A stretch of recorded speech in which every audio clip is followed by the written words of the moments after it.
जय श्री श्याम, जय मनोना धाम, जय परम पूजनीय महंत जी महाराज। अगर आप आना चाहते हैं मनोना धाम फरवरी के महीने में तो बहुत ही ज्यादा आपको सावधानी बरतनी है, क्योंकि महाराज जी जाने वाले हैं धार्मिक यात्रा पर। अगर आप मनोना धाम आ रहे हैं तो बहुत ज्यादा सोच समझ के आए, और ये वीडियो अगर आप पूरी देख लेते हो तो आपको मनोना धाम आने में कोई प्रॉब्लम नहीं होने वाली है कि आपको, क्योंकि सारे डाउट जो हैं आपके वो क्लियर हो जाएंगे। क्योंकि आपको कौन से दिन आना चाहिए, कौन से दिन नहीं आना चाहिए फरवरी के महीने में, आप सबको कंफ्यूजन है। और एक खबर ज्यादातर चल रही है कि फरवरी के महीने में महाराज जी कहीं ना कहीं जाने वाले हैं, आप सबको जैसा कि पता होगा, लेकिन नहीं पता है जिसको, वो ये वीडियो पूरे देखे। और मैं आपको इस वीडियो में ये भी बताने वाला हूँ कि अगर आप महंत जी से मिलना चाहते हैं तो वो कैसे मिल सकते हैं, महंत जी की जो टाइमिंग है वो किस टाइम बैठते हैं।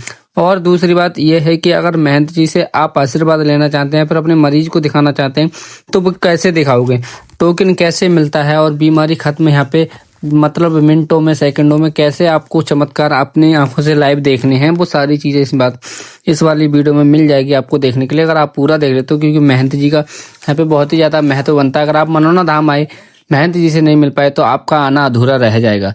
इसलिए यहाँ पे जो ज्यादातर पॉजिटिव एनर्जी है वो महंत जी की वजह से ही है। और अगर आप आना चाहते हैं तो अगर आपको महंत जी का आशीर्वाद लेना है तो आपको जरूर आ जाना है। और मैं ऐसा भी नहीं कह सकता कि महंत जी की वजह से है, बाबा की कृपा पूरी है, क्योंकि बाबा की जो कृपा है वो महंत जी पे बरसती है। अगर आपके पास कोई बीमारी आपके ऊपर है तो वो उसके लिए तो आपको महंत जी का आशीर्वाद लेना ही लेना पड़ेगा। तो इसके लिए आपके लिए महंत जी मिल जाए। ये आपको कौन से दिन आना है फरवरी के महीने में, ताकि आपका आना यहाँ पे मनोना धाम में सफल बन जाए। देखो, तो मैं आपको बताऊं, मनोना धाम आना आपका तभी सफल हो सकता है जब आपको महंत जी के दर्शन और आशीर्वाद उनका मिल जाए तब। क्योंकि आपको सभी को जैसा कि पता है, मैंने अभी पीछे भी बता दिया है कि महंत जी बाहर जाने वाले हैं, कौन सी डेट को जाएंगे, तो वो तो मैं आगे बताऊंगा। लेकिन उससे पहले कुछ लोग नए इस वीडियो पे क्लिक करके आए हैं जिन्होंने अभी यही नहीं पता है जिनको कि मनोना धाम ये पड़ता कहाँ पे, यहाँ पे क्या होता है क्या नहीं होता, तो उसको भी यहाँ पे इस वाली वीडियो में पूरी जानकारी मिलने वाली है। अगर आप एंड तक पूरा वीडियो देख लेते हो तो आपको सारी जानकारी, डाउट जो भी है क्लियर हो जाएंगे कि मंदिर में जो टाइमिंग रहती है, मंदिर की टाइमिंग क्या रहती है, हमें कौन से मंदिर के मतलब कौन से मंदिर के पहले दर्शन करने हैं, कौन से बात को करने हैं, और महंत जी के दर्शन कौन से मंदिर करने, मतलब कौन से मंदिर के दर्शन करने के बाद महंत जी के दर्शन करने हैं। तो सारे डाउट यहाँ पे क्लियर होने आपके बहुत जरूरी हैं कि हमको प्रसाद कैसे लेना है और अर्जी कैसे लगानी है। क्योंकि बहुत सारे लोगों का सवाल ये होता है, ज़्यादातर मैं देखता हूँ अपने कमेंट बॉक्स में, कि भाई साहब यहाँ पे अर्जी कैसे लगती है। तो अर्जी का जो प्राइस रहता है वो क्या रहता है, और अर्जी में क्या रखना होता है, क्या लिखना होता है, कैसे कैसे अर्जी लगती है, कहाँ से अर्जी मिलती है और कहाँ लगानी होती है, तो सारी जानकारी इस वीडियो में आपको देखने के लिए मिलने वाली है। तो चलिए अब हम पहले बात कर लेते हैं कि ये जो मनोना धाम है वो पड़ता कहाँ पे है। ये जो पड़ता है वो पड़ता है, चलो मैं आपको बताता हूँ ये कहाँ पड़ता है। ये जो पड़ता है वो पड़ता है हमारे भारत के अंदर, मतलब एक भारत एक देश है, बाकी तो आप सबको पता है कि भारत देश ही है, मैं आपको फिर भी बता रहा हूँ।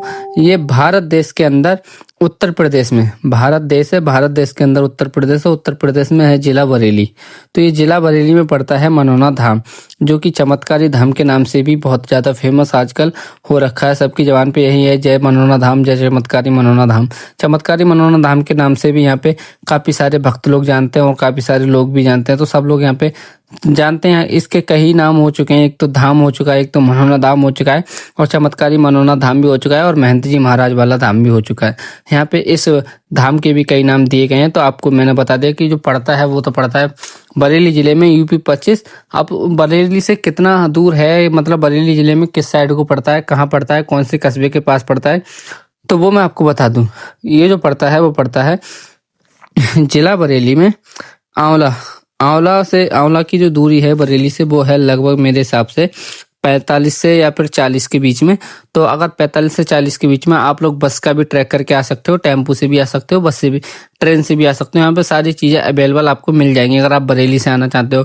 अगर हाँ पूरे भारत में आप कहीं से भी आओगे तो सबसे पहले जो है आपको बरेली ही आना पड़ेगा। बरेली के बाद ही आप मनोना धाम आ सकते हैं, क्योंकि बरेली जो है इसका मतलब फेमस एक बड़ा शहर है, वो उसको सब लोग जानते हैं। तो सबसे पहले आपको बरेली की टिकट लेनी हो, उसके बाद आप लोग आ सकते हो मनोना धाम। तो चलिए अब आगे की बात कर लेते हैं कि मनोना धाम का फुल एड्रेस तो मैंने बता दिया आपको, ये है।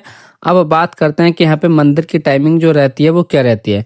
उसके बाद हम बात करेंगे कि महंत जी कब जाने वाले हैं, कहाँ जाने वाले हैं, इसका तो मुझे नहीं पता, लेकिन ये मैं जरूर बता दूंगा कि कौन सी डेट से कौन सी डेट तक आपको नहीं आना है, जिसकी वजह से आपको महंत जी के दर्शन नहीं होंगे। तो चलिए उससे पहले हम बात कर लेते हैं मंदिर की टाइमिंग जो रहती है वो क्या रहती है। मंदिर में दर्शन आप कौन से दिन कर सकते हो, और मतलब कौन से दिन नहीं, मंदिर में दर्शन तो हर दिन अवेलेबल है। बाकी जो है मंदिर की टाइमिंग क्या रहती है, देखो मंदिर की टाइमिंग की बात की जाए तो अगर आप मॉर्निंग टाइम में मंदिर के दर्शन करना चाहते हैं तो वो है मॉर्निंग टाइम में सुबह के 8 बजे मंदिर के कपाट खुल जाते हैं। और अगर बात की जाए कि वो कितने बजे तक खुलते हैं, कब और कैसे यहाँ पे मंदिर में प्रसाद चढ़ता है, वो भी सारी बातें मैं आपको बता दूंगा। आप पहले बात कर लेते हैं कि सुबह 8 बजे मंदिर के कपाट खुल जाते हैं। देन उसके बाद दिन में दोपहर में मतलब दिन के दोपहर में 2 बजे मंदिर के कपाट पुनः बंद हो जाते हैं, क्योंकि उसके बाद बाबा जी के लिए भी थोड़ा रेस्ट चाहिए, हम सबको रेस्ट चाहिए, तो बाबा जी भी थोड़ा रेस्ट लेते हैं, जिनकी वजह से उनका श्रृंगार वगैरह होता है। इस कारण मतलब दोपहर के 2 बजे कपाट बंद कर दिए जाते हैं। देन उसके बाद पुनः जो बाबा के कपाट खुलते हैं वो शाम को 5 बजे, शाम में 5 बजे खुल जाते हैं। 5 से 9 बजे तक फिर मंदिर के कपाट ओपन रहते हैं, आप फिर दर्शन कर सकते हैं। और दिन में सुबह में 8 से 2 बजे तक कर सकते हैं। दिन में मिलकर 6 घंटे और शाम को भी मिलकर 4 घंटे, तो कुल मिला के 10 घंटे मंदिर अवेलेबल मिलता है आपके लिए। अगर आप, बहुत से लोग ऐसे भी होते हैं कि 1-1:30 बजे पहुंच पाते हैं, 1:30-2 बजे, तो फिर उनको इंतजार करना पड़ता है। तो इसलिए अगर आप मॉर्निंग टाइम में आ रहे हैं तो टाइम से आ जाएं, मतलब 2 बजे से पहले पहले आ जाएं। मैं तो कहूँगा कि 1 बजे आ जाएं तभी ठीक है, क्योंकि यहाँ पे लाइन भी लगी हुई होती है, तो लाइन में आप लोग लगे हुए हो और उसके बाद अगर मंदिर के कपाट बंद हो जाते हैं तो फिर आपको दर्शन करने में विलम्ब हो सकती है, देर हो सकती है। फिर आपको शाम के 5 बजे ही दर्शन मिलेंगे इस आरती के बाद, चाहे फिर आपको कितना भी देर लाइन में लगना पड़े, क्योंकि ये तो रूल सबके लिए लागू है और बाबा जी के लिए भी थोड़ा आराम चाहिए होता है, इसलिए ये रूल लगाया गया है। अब बात कर लेते हैं हम आगे की। अब हम बात करेंगे आगे की, जो कि सबसे महत्वपूर्ण वीडियो की, मतलब सबसे महत्वपूर्ण बात की वीडियो नहीं, हर जगह वीडियो बनाते बनाते वीडियो निकलता है मेरे मुंह से, लेकिन उसको छोड़ो। अब हम बात करेंगे सबसे मेन इंपोर्टेंट, जिसके लिए आप लोगों ने ये वीडियो देख रहे हो और जिसके लिए मतलब जो मैंने थंबनेल लगाया था, टाइटल लगाया था, मेन मकसद ही पे मैं बात करने वाला हूँ। मेन मकसद ये है कि महंत जी कब और कितने दिन में, मतलब कौन सी तारीख को, कौन सी डेट को नहीं मिलेंगे धाम पे, जो कि हमको नहीं आना है, मतलब आप लोगों को नहीं आना है। हम तो जा सकते हैं, हम तो जाते रहते हैं, तो हमें तो महंत जी आज नहीं मिलेंगे तो कल कभी ना कभी तो मिल ही जाएंगे। तो इसीलिए मैं आप सबको पहले से ही पहले मतलब वो एक्टिव करना चाहूंगा, मतलब सतर्क करना चाहूंगा, एक्टिव नहीं सतर्क करना चाहूंगा कि आपको अगर धाम आना है तो जो कौन सी डेट से कौन सी डेट तक नहीं आना। चलिए अब बहुत देर हो गई कि कौन सी डेट से कौन सी डेट से, अब मैं आखिरकार आपको बता ही देता हूँ। तो चलिए मैं आपको बताता हूँ, अगर आप मनोना धाम आना चाहते हैं तो आपके लिए महंत जी के भी दर्शन करने हैं, तो फिक्स डेट जो है वो है 15 फरवरी से लेके, 15 फरवरी से लेके, और कौन सी डेट तक नहीं मिलेंगे ये भी आप लोग ध्यान से सुनो। 15 फरवरी से लेके महाराज जी, मतलब ये आप लोग ध्यान से सुनना, और बहुत तभी मैं मतलब आपका आना यहाँ पे सफल हो पाएगा। तो महाराज जी जो है वो 15 फरवरी से, ध्यान से सुन लीजिए, 15 फरवरी से लेके 23 फरवरी तक महाराज जी नहीं मिलने वाले हैं। 23 फरवरी तक एक धार्मिक यात्रा पर रहेंगे, जो कि 8 दिन की होगी, लगभग 15 फरवरी से। और आप लोग लगा सकते हो 16, 17, 18, 19, 20, 21, 22, 23, ऑलमोस्ट 8 दिन पूरे हो गए। तो 8 दिन आपको महंत जी महाराज नहीं मिलने वाले हैं। तो अगर आप आना चाहते हैं तो बहुत सोच समझ के आए। और हाँ, एक इम्पोर्टेंट इसमें मैं आगे ये भी बात करूंगा कि आप यहाँ पे आना चाहते हैं तो यहाँ पे रहना, खाना, पीना और कितने का रहता है, रहना आपको कहाँ होगा, खाना कहाँ होगा, और मेन मकसद पे बात कर लेते हैं उससे पहले कि आपके लिए महाराज जी जो बैठते हैं वो किस टाइम बैठते हैं, किस टाइम नहीं बैठते हैं। अगर आप 15 तारीख से पहले आना चाहते हैं, फरवरी में 15 से पहले आना चाहते हैं, तो कौन कौन से, उसमें भी थोड़ा बदलाव है कि कौन कौन से दिन महाराज जी बैठते हैं, कौन कौन से दिन नहीं बैठते हैं, ये भी जानकारी इस वीडियो में आपको देखने के लिए मिलेगी। अभी तो मैंने सिर्फ बताया कि महाराज जी फरवरी में इस दिन से इस दिन तक नहीं मिलेंगे, और कौन कौन से दिन मिलते हैं, कौन कौन से दिन नहीं मिलते हैं, ये भी जानकारी आप लोग सुन लीजिएगा। क्योंकि ऐसा भी हो सकता है कि अगर 15 से पहले कोई दिन वैसा पड़ रहा हो जिस दिन महाराज जी नहीं बैठ रहे हो, 23 के बाद ऐसा पड़ रहा हो जो कि उस दिन नहीं बैठ रहे हैं, तो उस दिन भी आपका आने से कोई फायदा नहीं है। तो इसीलिए आप लोग ध्यान से सुनो कि महाराज जी जो बैठते हैं वो आपको मैं बता देता हूँ। देखो, उनकी बैठने की टाइमिंग जो है वो रहती है मॉर्निंग टाइम में 9 से लेके 12 तक, और बाकी फिर जितनी लंबी भक्तों की लाइन हो उन सबको आशीर्वाद देते हैं, उसके बाद ही उठते हैं। दिन की टाइमिंग तो ये होगी 9 से 12, और उसके बाद चाहे 1 बजे या 2 बजे किसी भी भक्त को निराश नहीं भेजते, ये बात बहुत अच्छी है। चाहे फिर 1000 भक्त हो या 10,000 हों, सबके लिए आशीर्वाद देते हैं, उसके बाद ही उठते हैं अपने आसन से, चाहे उन्हें 4 घंटे लगे 5 घंटे लगे। ये बात उन्होंने खुद अपने मुँह से बोली है, और मतलब ऐसा बोली ही नहीं है, वो ऐसा करते भी हैं, मैंने अपनी आंखों से देखा है। और फिर अगर आगे की बात करी जाए कि इवनिंग टाइम में वो किस टाइम बैठते हैं, जैसे कुछ लोग भक्त होते हैं, कुछ भक्त होते हैं जो कि आते हैं इवनिंग टाइम में। अगर वो इवनिंग टाइम में आ जाते हैं तो उनके लिए महाराज जी के दर्शन करना और भी आसान हो जाएगा, क्योंकि इवनिंग टाइम में जो होती है वो महाराज जी वाली लाइन में कम भीड़ होती है। और जो इवनिंग टाइम में जो महाराज जी बैठते हैं वो बैठते हैं, देखो शाम को जो बैठते हैं वो शाम के लिए बैठते हैं, शाम को 7 बजे से 9 बजे तक। तो मात्र 2 घंटे में जितनी भी भीड़ होती है सारी की सारी खत्म हो जाती है, क्योंकि शाम के लिए कम श्रद्धालु होते हैं, दिन के लिए इसलिए भी भीड़ हो जाती है कि लोकल एरिया के भी लोग जाते हैं, इसकी वजह से भीड़ हो जाती है। और शाम के लिए तो अक्सर दूर के लोग होते हैं जो रुके हुए होते हैं, ठहरे हुए होते हैं, तो उनके लिए मतलब महाराज जी अवेलेबल रहते हैं नाइट मोड में, तो उनको जल्दी से जल्दी दर्शन हो जाते हैं। तो उनका ये बहुत बड़ा सौभाग्य है दूर वालों का कि वो उनके लिए जल्दी से जल्दी महाराज जी के दर्शन हो जाते हैं। और ये बात भी आपको एक बहुत ज़्यादा ध्यान से सुननी है कि मैंने ये बता दिया कि टाइमिंग बता दी महंत जी की। अब मेन मकसद होता है कि आप लोग इतनी इतनी दूर से आते हो तो आपको रहना कहाँ होता है, खाना कहाँ होता है, क्योंकि कुछ लोगों का बजट अच्छा होता है तो वो तो हर जगह डिजर्व कर जाते हैं, चाहे उनके लिए 5 स्टार होटल हो या फिर नॉर्मल होटल हो, या फिर मैं उनके लिए वीडियो बना रहा हूँ जिनके पास 1 रुपया नहीं होता, मतलब मनोना धाम आते हैं तो सिर्फ श्रद्धा के लिए आते हैं, उनके पास ज़्यादा पैसे नहीं होते, किराए लायक पैसे होते हैं, रुकने लायक अपना होटल वगैरह लेने के लिए पैसे नहीं होते, सिर्फ वो खाना और किराया लेके आते हैं। तो उनके लिए कहाँ रुकना है, कैसे रुकना है, फ्री में भी यहाँ पे व्यवस्था है, तो वो चीज़ इस वीडियो में मैं आपको बताने वाला हूँ। फ्री में आपको कैसे रुकना है और मतलब पैसे देके कैसे रुकना है, फिर खाना कितने का मिल जाता है, सारी जानकारी अब आगे मैं सुनाता हूँ आपके लिए, सुनाता नहीं हूँ मतलब बताता हूँ। तो चलिए, अगर आप बहुत दूर से आ रहे हो, मान लीजिए 1000, 2000, 3000, 1000, 5000 जितने भी किलोमीटर से आ रहे हो, तो यह पता नहीं डिस्कनेक्ट बोल रहा है, तो मैंने आपको बता दिया। अरे 3-4 हजार किलोमीटर से आ रहे हो तो कोई दिक्कत नहीं है, ये बोल रहा है तो इसको छोड़ दीजिए।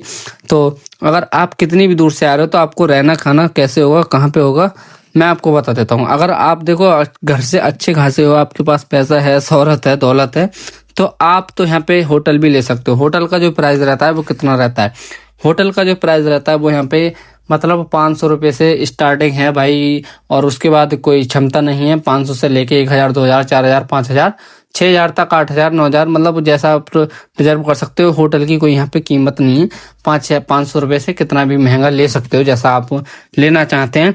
सबके लिए अवेलेबल है, जो आपको जो कुछ लोग होते हैं अमीर तो उनके लिए भी है, और जो होते हैं जो जिनके लिए पास एक पैसा नहीं होता उनके लिए यहाँ पे कैसे रुकना है, तो मैं आपको बता देता हूँ। आप यहाँ पे किसी भी प्रसाद वाले दुकान पे, किसी भी प्रसाद वाले दुकान पे आप लोग आके ठहर जाइए, चाहे रात्रि के 12 बज रहे हो, 1 बज रहा हो, 2 बज रहा है, आप किसी भी टाइम रात्रि में आइए, वहाँ पे रुकिए, खाइए पिए, नहाइए धोइए, सारे काम कीजिए और वहीं पे रहिए।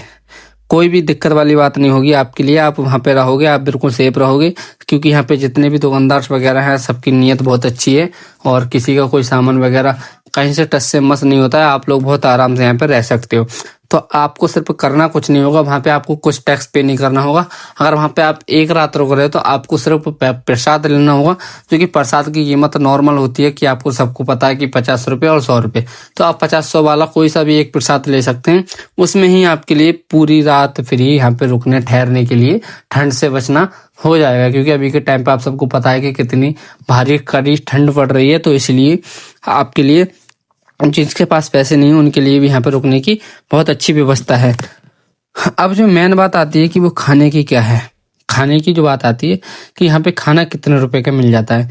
तो देखो, अगर आप खाना इवनिंग टाइम में आते हो तो इवनिंग टाइम में मतलब रात्रि के समय आपके लिए जो खाना मिल जाता है, यहाँ पे पराठे भी मिलते हैं, तो 50 रुपये में पराठे में आपका पेट भर जाएगा। और बाकी अगर और खाने की बात की जाए तो यहाँ पे 100 रुपये में फुल थाली भी मिलती है, जो कि पेट भर के खिलाया जाता है, आप उसमें भी आप खा सकते हो। तो यानी कि 100 रुपये पर पर्सन एक टाइम का खाना यहाँ पे बहुत अच्छा बिल्कुल मिल जाएगा, जिसकी वजह से आपका पेट बिल्कुल अच्छे से भर जाएगा। आपको बिल्कुल घर जैसा यहाँ पे खाना प्रोवाइड होता है। आपको यहाँ पे कोई भी दिक्कत वाली बात नहीं होने वाली है। हर तरह से यहाँ पे सब चीज व्यवस्था की गई है। बाबा श्याम के यहाँ पे इतनी कृपा बरस रही है कि यहाँ पे रोज लाखों की भीड़ों में मतलब श्रद्धालु आते हैं और महाराज जी का दर्शन करते हैं। तो चलिए अब मैं आपको बता देता हूँ महाराज जी के जो टोकन मिलता है वो कैसे मिलता है। आप अपने मरीज को दिखाना चाहते हैं तो कैसे दिखाते हैं, ठीक है ना। तो चलिए मैं आपको बता देता हूँ जो महाराज जी का एक यहाँ पे आप किसी से भी आके पूछ लीजिए कि हमें महाराज जी से अपने मरीज को मिलाना है और हमें टोकन चाहिए। तो देखो टोकन आपको तभी मिलेगा जब आपके मरीज की गंभीर हालत है। जब आपके मरीज की गंभीर हालत होगी तो महाराज जी को लगेगा और मतलब उनका वीडियो बना के, मतलब इसका मुझे पता नहीं कि क्या होता है, लेकिन यहाँ पे आप किसी से भी आके पूछ लीजिए कि हमें टोकन चाहिए, हमारे मरीज की ज़्यादा गंभीर हालत है। टोकन आपको जब भी मिलेगा जब आपका मरीज चल नहीं पाता है, अपाहिज है या फिर किसी तरह से ज़्यादा ही गंभीर हालत है, तभी आपको टोकन मिलेगा। क्योंकि अन्यथा तो बिना टोकन वाली लाइन में, स्पेशल वाली लाइन में बहुत सारे लोग लग जाएंगे और टोकन खरीदने में भी आपको कोई पैसा टैक्स पे नहीं करना है, सिर्फ लाइन में लगना पड़ेगा थोड़ी देर के लिए, जिसकी वजह से जितने भी मतलब गंभीर मरीज होंगे उनके बाद आपका नंबर आ ही जाएगा। उसके बाद अगर आपके पास टोकन होगा तो भाई एक नॉर्मल लाइन चलती है जो कि भक्तों से मिलने वाली, और दूसरी चलती है टोकन वालों की। तो टोकन वाली और नॉर्मल लाइन में आपके लिए एक बंदा को मतलब एक मरीज देखते हैं महाराज जी। जब टोकन वाली लाइन चलती है, टोकन वाले सारे मरीज मतलब एक बार में 10-12 मरीज जो भी जितने भी देखे जाते हैं तो उसमें आपका नंबर आ जाएगा। हो मतलब बहुत ही जल्दी आ जाएगा। टोकन अगर आपके पास है तो मरीज का नंबर बहुत जल्दी आपका आ जाएगा। और अगर नॉर्मल लाइन में आप लोग लगना चाहते हो, रैंडमली कभी भी आ रहे हो, तो आपका जो दर्शन है महाराज जी के वो 2 से 3 घंटे के अंदर नंबर आ ही जाएगा। क्योंकि यहाँ पे भीड़ जो रहती है वो काफ़ी ज़्यादा रहती है। आप बैरिकेड्स भी देख सकते हो, बहुत ही ज़्यादा लंबे बैरिकेड्स हैं। और जो नए मंदिर की जो टाइमिंग रहती है वो मैंने आपको बता दी। और हाँ टाइमिंग, अब एक मेन बात और रह गई कि मंदिर के सबसे पहले आपको कौन से मंदिर के दर्शन करने हैं। सबसे पहले आपको करने हैं भाई बड़े वाले मंदिर के दर्शन, ठीक है, इस वाले मंदिर के दर्शन करने हैं। उसके बाद आपको करने हैं छोटे वाले मंदिर के दर्शन। फिर आपको 20 रुपए की बोतल लेकर मतलब श्याम जल लेके फिर लग जाना है आपको लाइन में, जो कि महंत जी वाली लाइन होती है। फिर उसमें आपको लग जाना हो और फिर बोतल लेके ही आपको महंत जी से मिलना है। महंत जी से महंत जी आपको जल पिलाएंगे तभी आपका आना यहाँ पे सफल होगा। जब महंत जी ने जल पिला दिए तो सोचो बाबा श्याम का अमृत पिला दिया। बोलिए जय श्री श्याम। अगर आपको और भी कोई जानकारी चाहिए तो आप हमारे इस वीडियो में कमेंट कर सकते हो। मैं आपको पूरी जानकारी आने वाली वीडियो में, आपको जो आप मांगोगे मैं उसकी जानकारी आने वाली वीडियो में आपको दे दूंगा। या फिर कमेंट का भी अगर छोटा सा आपको क्वेश्चन है तो उसका कमेंट में भी रिप्लाई आपको मिल जाएगा, ठीक है। जय श्री श्याम, जय मनोना धाम, जय परम पूजनीय महंत जी महाराज। ऐसे आप लोग हमारी वीडियो को देखते रहिए। मैं मन्नू टाइगर आपके लिए मनोना धाम की हर दिन हर पल खबर देता रहूंगा, ठीक है। जय श्री श्याम, जय श्री श्याम, जय श्री श्याम, जय मनोना धाम। ऐसे आप लोग प्यार सपोर्ट बनाए रखना, बहुत अच्छे से मैं आपको पूरी जानकारी यहाँ की देता रहूँगा। ओके, जय श्री श्याम, जय श्री श्याम, जय श्री श्याम। बहुत अच्छा लगा आप लोगों ने पूरा वीडियो देखा। जय श्री श्याम, जय श्री श्याम, जय श्री श्याम, जय श्री श्याम, जय श्री श्याम।